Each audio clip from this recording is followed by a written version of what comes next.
Magandang araw po sa ating lahat. Nandito po tayo ngayon sa Barangay Pinagbuhatan at inauguration ng kanilang bagong command center at blessing ng kanilang mga vehicle, motorcycle, dump truck at dalawang van.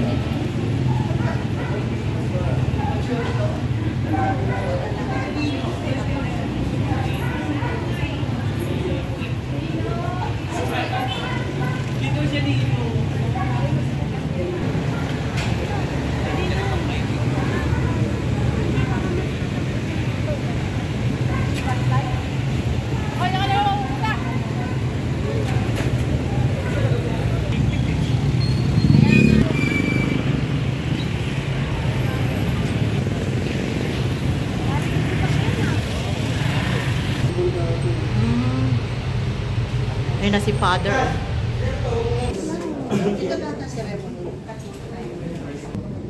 Ayan, ang nakikita nyo po ay ang kanilang bagong-bagong command center. Ayan, marami pong CCTV ang mga nakakonect dito.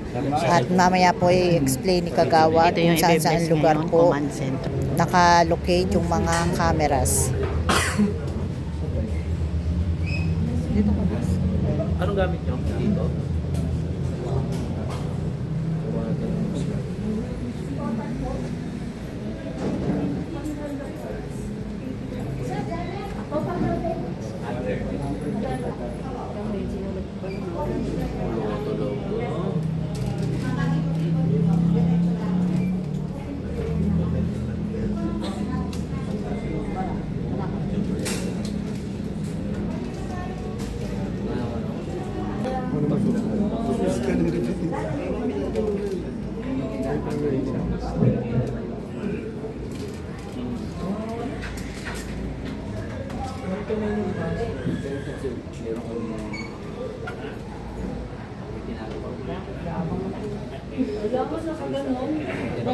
Kasalanan ko, yun yung nakalagay dyan. Hindi ko naman binago. Hindi ko ba? 1, 2, 3, 4.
May God who has given us the power over the work of His hands be with you all and with your spirit.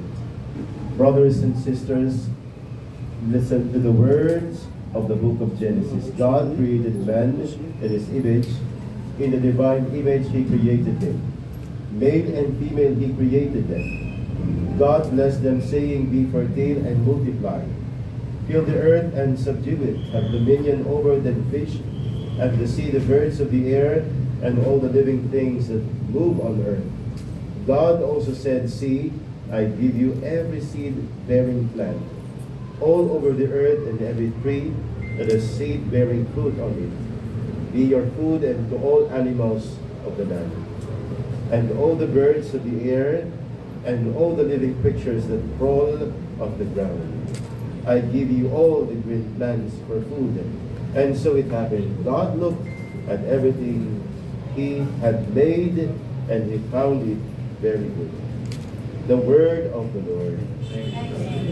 Let us pray for the blessing of God. In your wise providence, you are glad to bless all human labor and work of our hands and all our minds.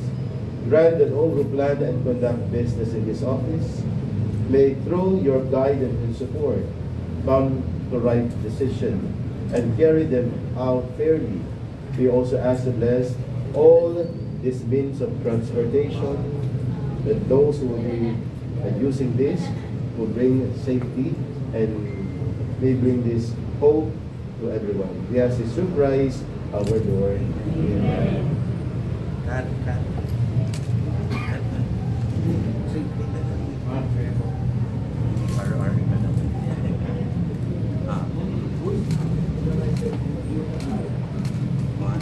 Go.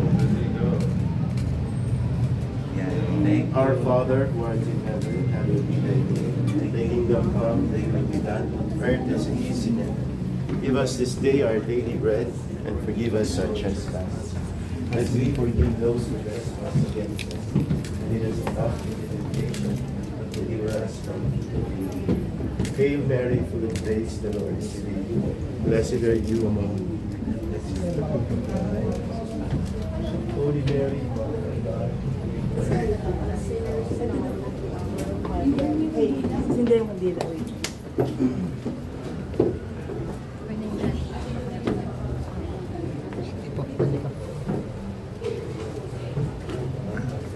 Hail Mary, full of grace, the Lord is with you.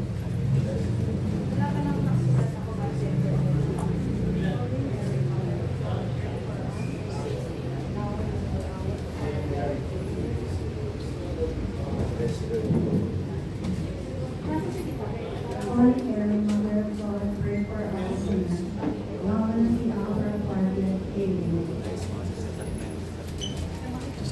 Hail Mary, full of grace, the Lord is with you. Blessed are you among women, and blessed is the fruit of thy womb. Holy Mary, Mother of God, pray for us sinners, now and at the hour of our death. Amen. Hail Mary, full of grace, the Lord is with you. Blessed are you. Holy Mary, Mother of God, pray for us sinners, now and at the hour of our death. Amen.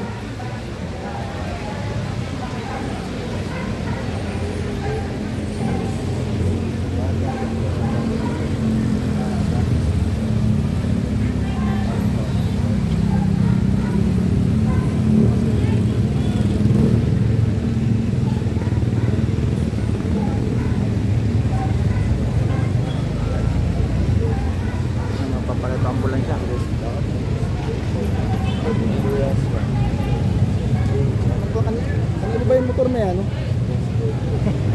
Nasaan ko lang sa bundis nito. Sa bundis. Yan ang previous eh. Previous eh. Ang truck.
susunod ko, pamumulit kami maraming sa ating mga panalangin. Lalo ito, pamumulit sa lahat ng Panginoon.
Magawad ilang po motor at vehicles ang binasbasan ngayong araw?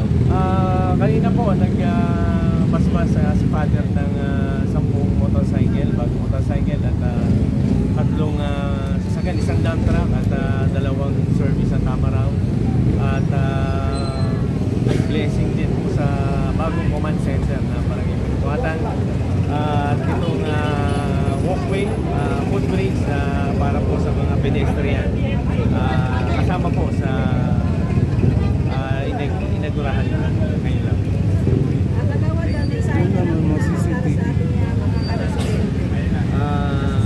Sana po makiisa ang ating mga taga-barangay at salamat po sa suporta sa ating Kapitan Romy Salanan at ang buong Barangay Council. At ang Barangay Council po ay nagbibigay ng mga serbisyo para sa tao, katulad ng tulay, para po sa kaligtasan ng bawat isa na bumabaybay sa tulay na to. At may bago rin po tayong PTV na naghahatid ng pasyente at ginagamit din po natin sa emergency. Panawagan po namin na sana po lagi po tayong makiisa at magdasal po natin ang ating barangay na maging matahimik at maayos. Opo, isa CCTV po kagawad, ilan po ang CCTV ang na-install ngayon? Bali, meron po tayong 16 na 60 at meron pa pong ongoing na in-install, ongoing pa po yun at para po ma-meet natin yung target natin na 200 CCTV. Initial po, saan mga nakalocate po yung mga CCTV? Nakalocate po yan sa mga strategic na lugar. Unang-una, doon po sa mga intersection, sa mga school, sa church, at sa mga accident prone area. Kasama rin po yung mga madaling bahain na lugar. Meron din po tayong mga CCTV doon sa mga lugar na yun. Maraming salamat po. Salamat po, maraming salamat. Okay naman. Yes, Opo, si Kapitan na magandang umaga mga kapatid. Ayan, uli kami nagpapasalamat sa lahat ng taga-pinagbuhatan na nakikita ang pagbabago ng sistema at pagbabago ng itsura ng ating barangay. Kasama ko ang Barangay Council, si Kagawad Sandro Asilo, si Kagawad Bugnos, Kagawad Tony Bello, Kagawad Ramiloto, Kagawad Rose Umali, Kagawad Archie Lucas at Kagawad Jess Santos. Siyempre at ang ating mga SA, talagang ipinakikita natin kung saan napupunta ang pondo ng bayan, pondo ng barangay. Ito ho ay sama-sama namin para isang pasinaya na lang ang magawa ng barangay para hindi na ho tayo gumastos pa ng malaki sa pagpapasinaya. Pero yung proyekto, doon po namin dinadala ang pondo ng barangay sa mga proyekto. Kitang-kita nyo naman, pati yung pagbibigay natin ng halay pasasalamat. Humingi ako ng pasensya sa mga taong nakakaunawa dahil talagang kailangan ko lang po ang tamang datos para ho yung susunod o yung papalit o yung magiging maglilingkod sa susunod ay mayroon na ho tamang data para hindi na ho nawawala sa forma o sa bilang ng datos ng barangay pinagbukas. Okay, sa pagbati na lang natin sa mga barangay natin. Pasko na. Ayan muli mga kabarangay, sa barangay Pinagbuhatan, maraming salamat po. At salamat din po sa suporta at pag-unawa kung paano natin binabago ang sistema. Ayan, maraming salamat po kay Consi at kay Kapitan Rolly sa landanan sa pagpapaunlak sa interview. Congratulations sa mga taga Barangay Pinagbuhatan. Ayan, hindi po nakadating ang ating mga city top official. At maraming salamat po sa panonood. Hanggang dito na lang po ang ating vlogs. Maraming salamat po at para po sa bago pa lang sa ating channel. Welcome po ang lahat at ingat po. Bye!